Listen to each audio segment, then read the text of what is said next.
Hello, everyone, and welcome to We Are One podcast with Erin Nicole. Today, we have some amazing family members joining us. Patrick Carney, the artist, and Greg Betts, our frequency healer. And we are here today to chat about the world today in our truth and the truth that be. There's a famous quote floating around that says, "A lie travels around the world before the truth is able to tie the knot."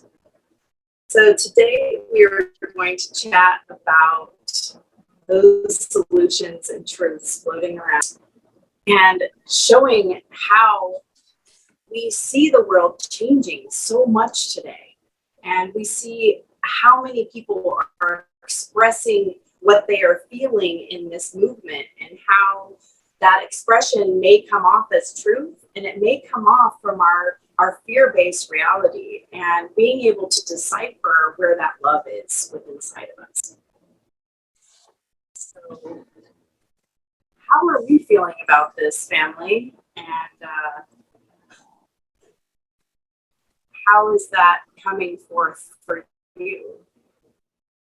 Well, I guess where I'd start is the distinction between what may be true and what feels right to me. And sometimes those things can be aligned and be the same. But if the way it feels for me is coming from my fear, then that may feel like it's quote unquote the truth of my experience, but that doesn't mean it's really true.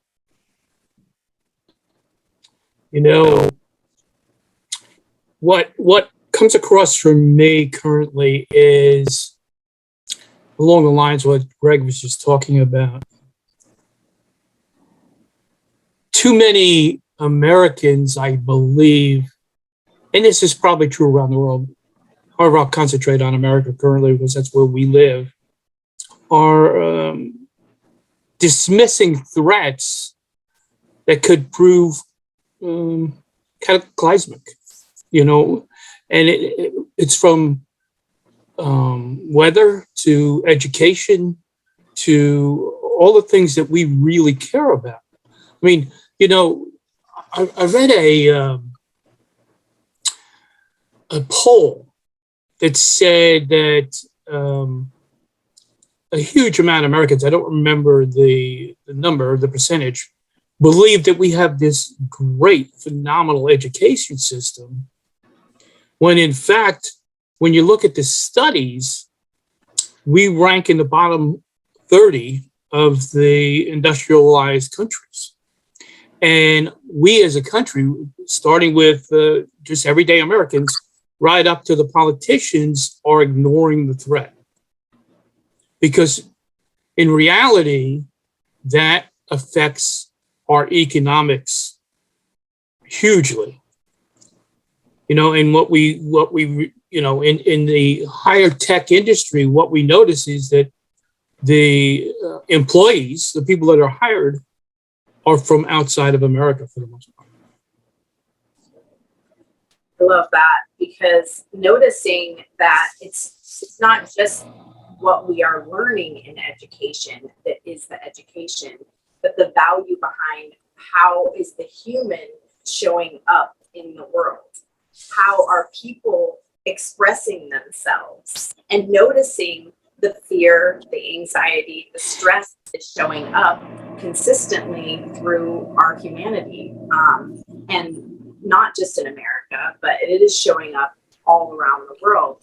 And especially here in America, in our school system, and noticing that those truths are not being put in and valuing the emotional state of our humanity, our children, even the teachers that are within our education system, and noticing their stress levels and them being in the position to bring that into the classroom, and noticing where they're coming from within that base.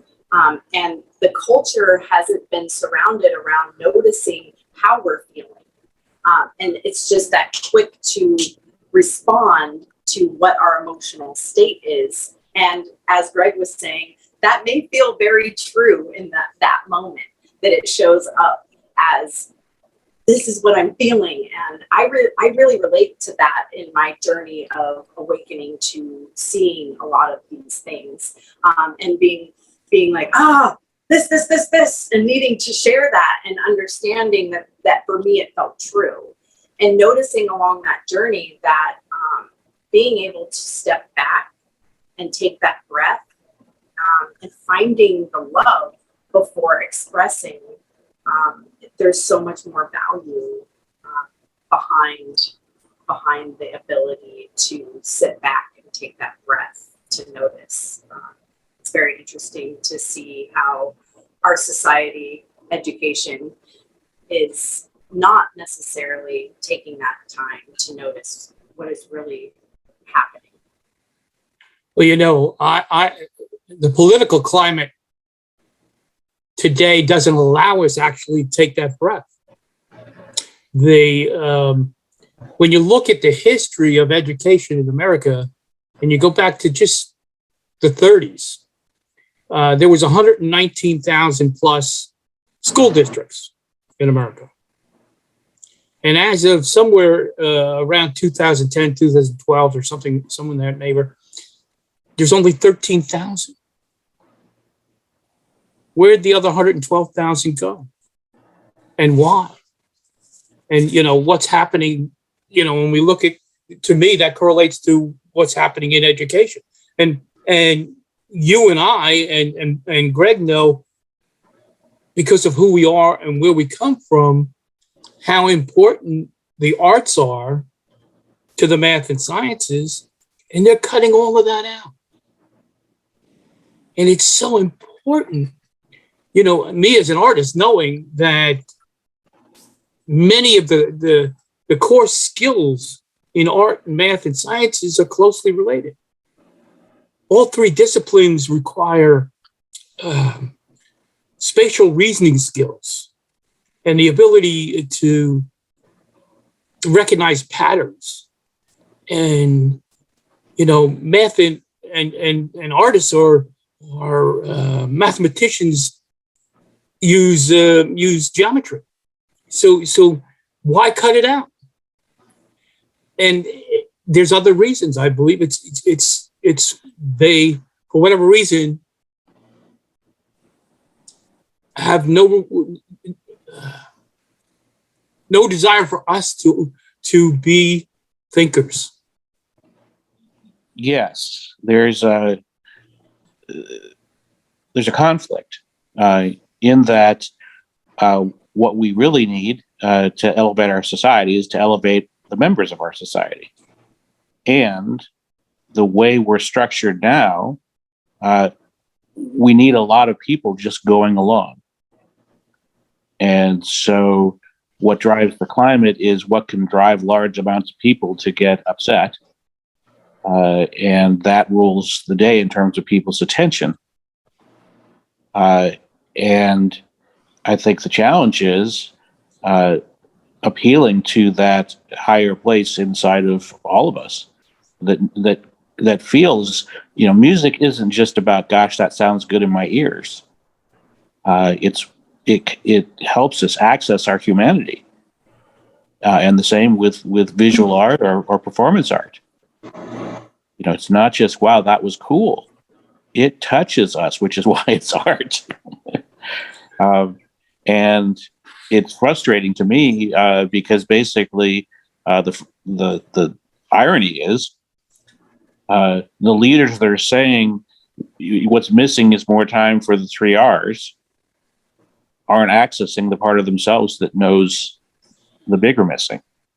And that goes back to, so that it seems right to them. If I take a mental view about what's important, I come up with mental answers.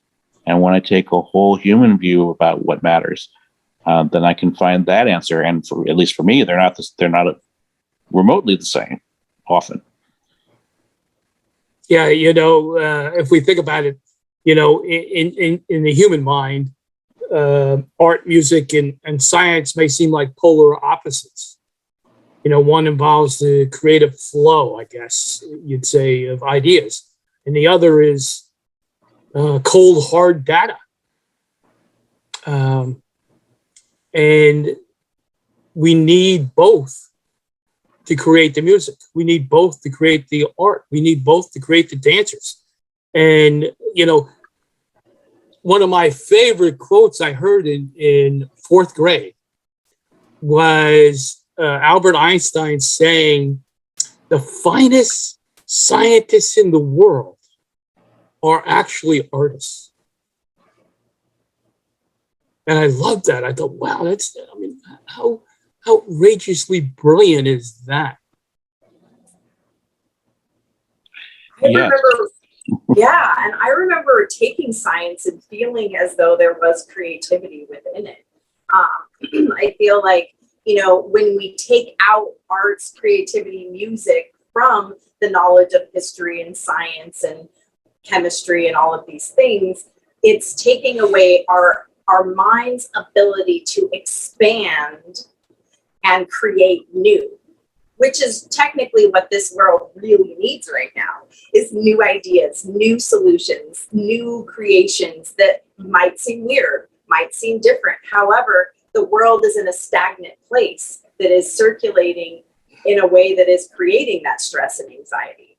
But when we add that creativity and that art back into our education, we're able to take the science knowledge and the history knowledge and create something that is a solution for everyone in love. So without that ability to have the mind around what creativity is, art, singing, whatever it is, the mind is slowed down in a way where that ability is almost missing. And I believe we're seeing that in society so much when we see adults, youth, and I've asked so many youth, I'm like, well, what do you see happening? What do you want to do in your future? And they're like, well, I don't know.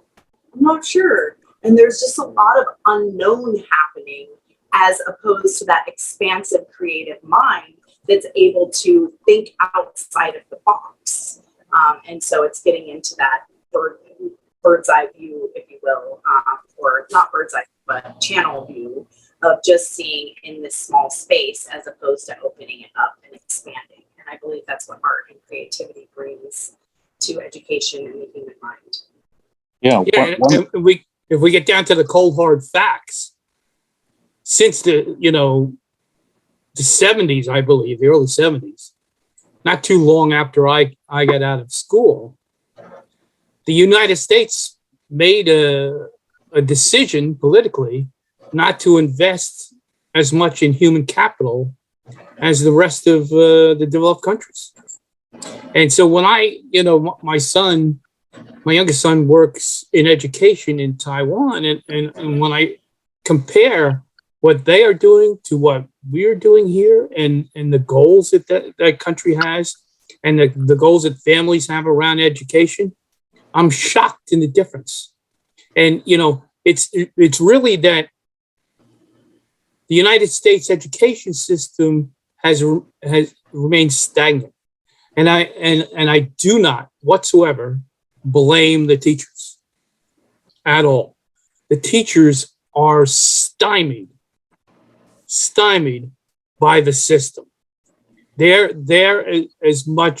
have as much stress or more than anyone else in the world, because basically they're told to be babysitters. And and this thing about educate just to pass a test, not educate not to learn. And it just drives me crazy as a parent first, and then as a grandparent, because my oldest son went to public school in a small town in Pennsylvania, Bucks County, and it was like he went to a private school. He got an unbelievable education. When my youngest was going into ninth grade, we moved here to California.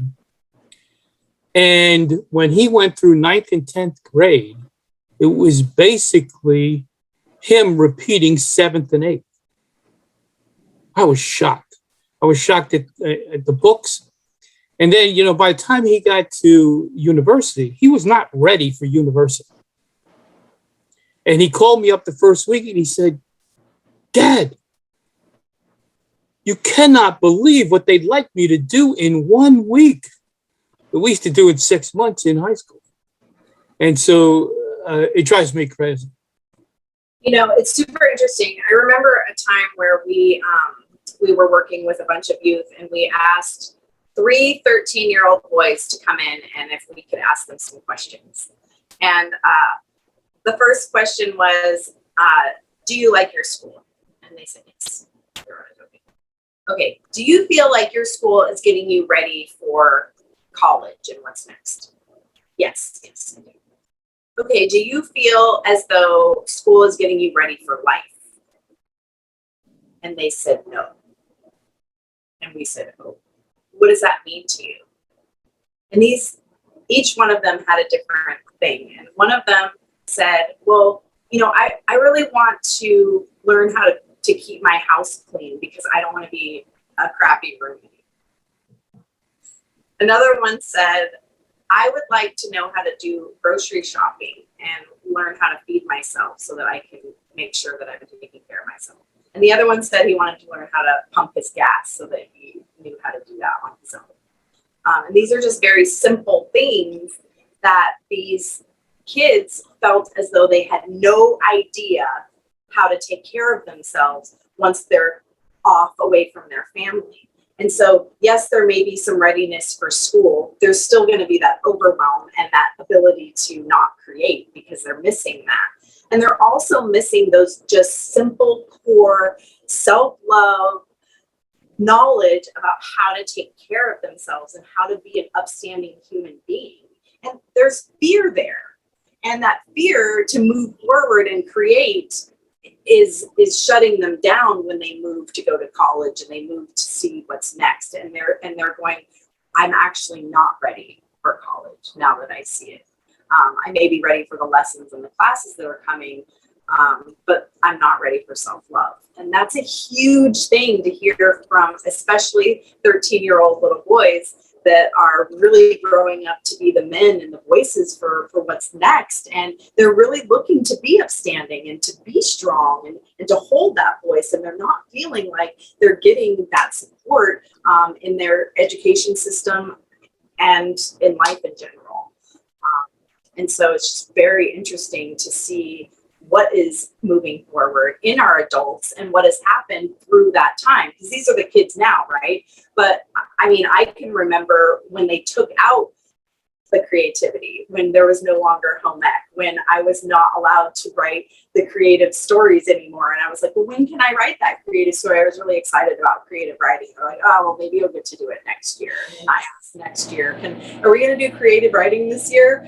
No, maybe next year. And then it was just less and less and less to see where our adults are now as those teachers, as those parents, as the people in society that have not had that, and they're struggling to find it within themselves and learn it on their own. And that's where I think a lot of the stress and anxiety comes from in this world.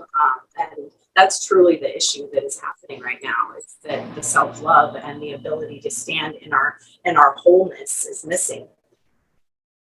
Well, that's such a larger fundamental missing than the life skill piece, which is also important. Yes, it's good to know how to pump your own gas and keep your apartment clean. But if your life consists of pumping your gas and keeping your apartment clean, it's not going to be a very fulfilling life. And to help people to be inspired beyond whatever frustrations they may be feeling today, to know that the way you find that bigger life is you bring it forth from inside yourself. And my goodness, talk about a life skill that's valuable. That's the difference between creating a survival life and a living life. And it's a hard conversation to have with someone who is focused on the survival stuff.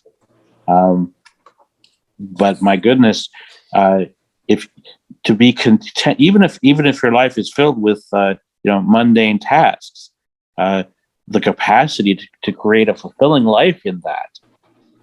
Like how can we how can we not see? Without that, we're just lost.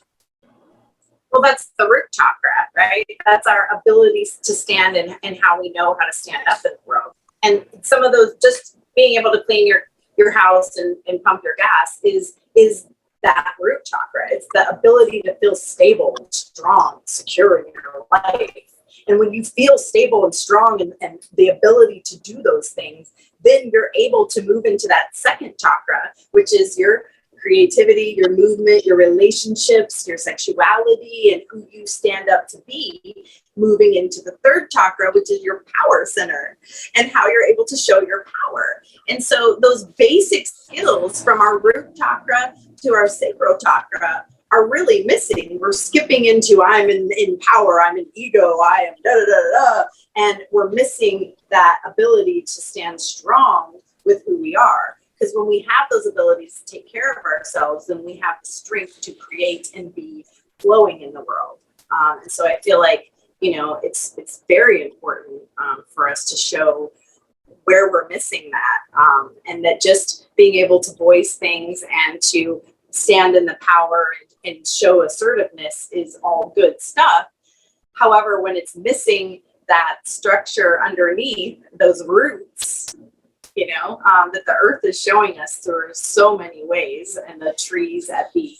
As the example of as above, so below, our roots in society have been, in a way, ripped out from underneath us from that missing within our education system to support us growing humanity. And for me, as you were sharing that, Erin, thank you. What was coming up for me was of looking beneath that feeling of I'm capable enough to be okay in the world, which is again a powerful foundation. But what's underneath that? And what's underneath that, to me, and this is what lives in the root chakra, is it's all about trust. Trusting myself in the world, trusting that my relationship to the world. And that, again, that goes beyond, yay, I can balance my checkbook. That's that feeling inside you that tells you that you belong and that everything's okay and that you matter and that you're valuable. Trusting and feeling all those things is what makes, again, for a rich life. And going back to what Patrick was sharing about, if we'd like to have life in America become, we're the people that support the people that are really living a fulfilling life because we took our eye off the ball and thought everything was okay. Or do we aspire to be able to have our kids and grandkids create amazing lives that we can't even imagine? Because the capacity is there for that as well, if we access it. It's very interesting to notice how what you're saying about that shows up in the world. And it brings up that ability to share in many people about what is happening in the change. And we notice that within that, or at least I've noticed a lot of that aggression coming through. Don't you see this? And a lot of people following along with that aggression and sharing the aggression as a solution to what's next. And for me, noticing the aggression as the solution is a little scary because it's missing that root again, to step back and notice the love inside of us, because the solutions are always going to be stronger than the fear conversation. And when we're able to step back and notice, then we can notice that maybe some of those voices are not exactly what the truth is and what it comes back to. like that line I was using in the beginning of a lie can travel around the world before the truth is able to tie a bow. Thank you for bringing us all the way back to the beginning. That's beautiful. And, you know, I was listening to a political commentator a couple months ago, and he said something very plain but very powerful to me, which is, well, if you want to be politically powerful in the United States today, you only need two things. Just something people are really powerless and frightened about, and someone who's responsible for that, or someone to blame. That's all you need. And when I step back and I say, wow, and what society do we build if that's true? Because that feels pretty true today. It absolutely feels true. And, you know, what I see as the mission, part of the mission of the We Are One Foundation is to educate and help individuals heal. Because once we've helped them heal, they will tell their story differently. You know, the greatest love, as we all know, the three of us, is self-love.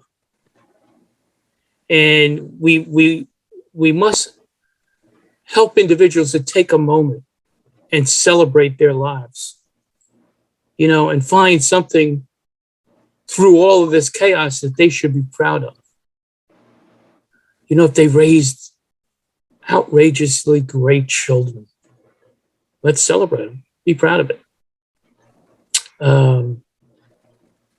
If they overcame drug addiction and they're on a different path, let's celebrate them. You know, and help them celebrate themselves. No one's celebrating today, in my opinion, and we have to help them to celebrate. I love that. That's it. If we can learn to celebrate that pain that we've gone through and love it, then we can release it. I think what we're seeing is a lot of people stewing in the pain that we've gone through. I've been sexually abused. I've been beaten. I've been lied to. I've been in fear. All of these things are almost seen as ammo for everyone to have something to complain about, instead of celebrating that we got through it. I got through those abusive times and those struggle times, and now I'm stronger. And wow, how powerful is that? And I think that's exactly what we're doing here at We Are One Foundation, is to support and celebrate the strength inside of us to get through whatever turbulence has come to us here on Earth, and the value that we have in evolution in humanity. And I think that's also another thing that is not really being acknowledged, is that all throughout the existence of Earth, if you will, there has been evolution. And the conversation is not being talked about right now, that we are in the midst of evolution. We are beginning to show, not beginning, but really showing what evolution is right now, even in humanity. And I know I've said this before, but the cavemen either birthed or came into contact with humanity, and what was wrong with them? They may have looked different, but today we don't look different.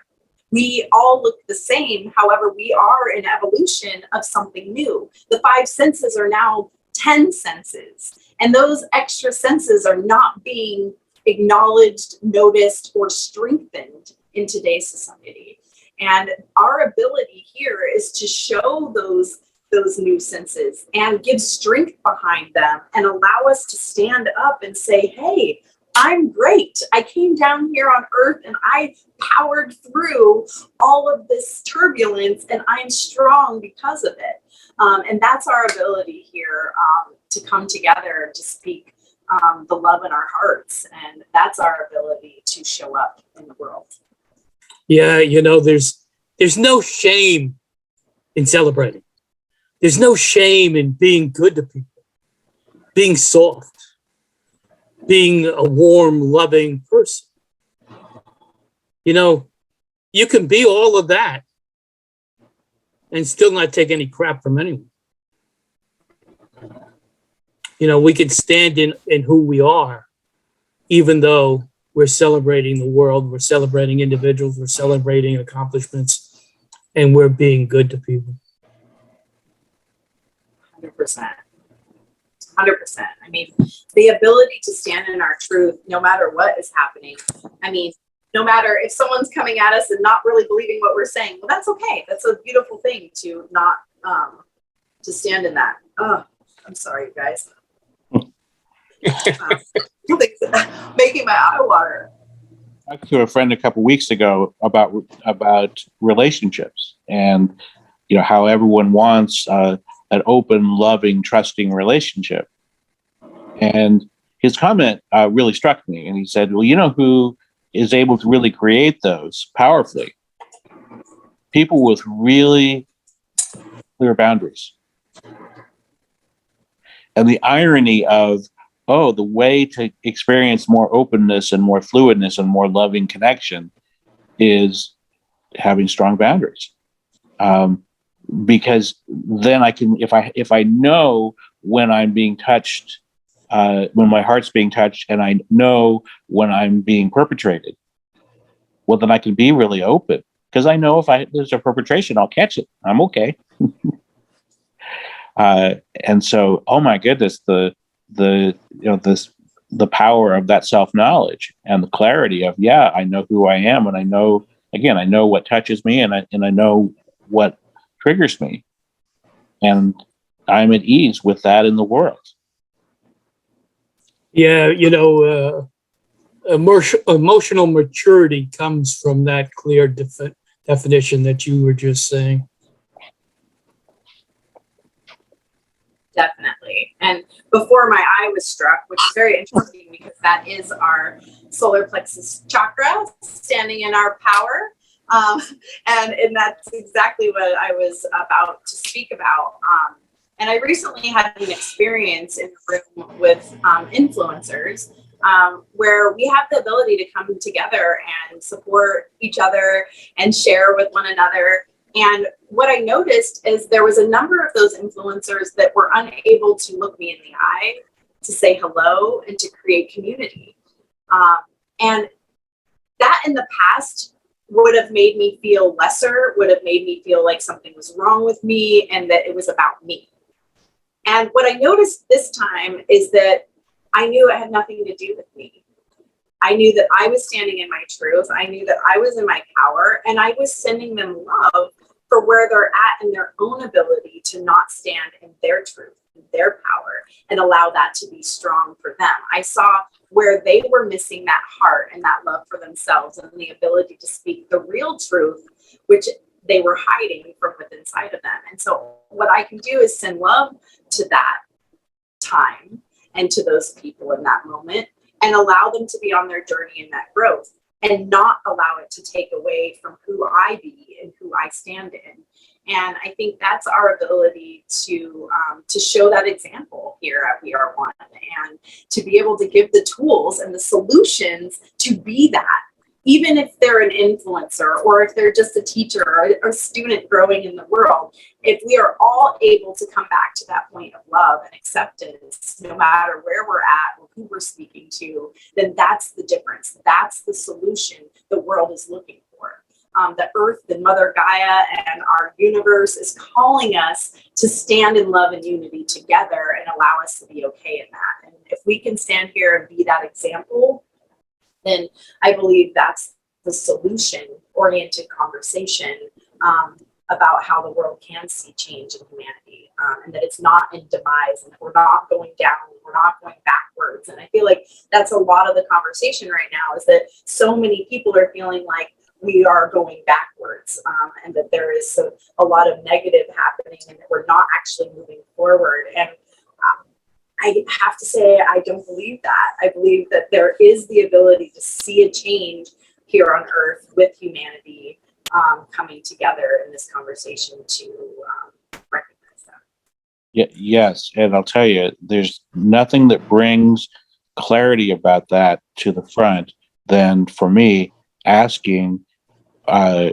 where is this person or this institution coming from? And if I step back and I say, gee, it seems like what they're really trying to do is to tell us we're slipping backward, tell us we're in trouble, so that they can be the answer to that fear, then I don't want what they're selling.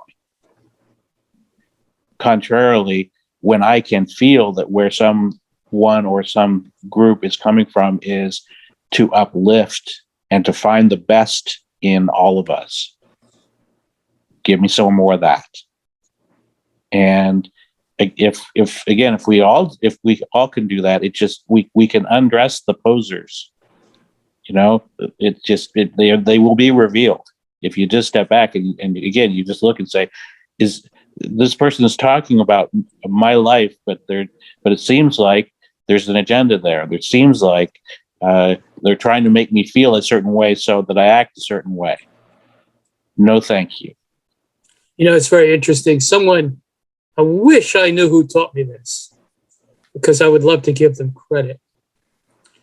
They said, Patty, when you go through life, you need the 6 ethics of life. And I was like, well, okay, what are those? And he said, before you speak, listen. Before you spend, earn and give the overflow away. Before you acquit, attempt. Before you write, think. Before you die, live out loud. And before you rest, create. And I ate that up. And I would love to give whoever it was that wrote that credit. However, that's my ethics. That's where I come from. And when we sit here together, talking like we talk, I know you guys believe the same things. Absolutely. And isn't that a beautiful feeling to feel that in another? Yeah. It really is. It really is. Because I have no doubt how the kind of world you guys want to create. And that's not just because we work on things together. Because I can feel that. And wouldn't it be great if we could all feel that about all of us? It's so valuable. It's so valuable. And, Patrick, everything you said is just right on the nail. And I'd love to give credit to that person too. And, I feel like I was getting a huge message through the last few weeks of the value behind slowing down. And the real message came through a very random time. And this is where Spirit is able to speak through us. Is I had some necklaces that were in a knot, and I found myself yanking at them. And I heard Spirit say, slow down.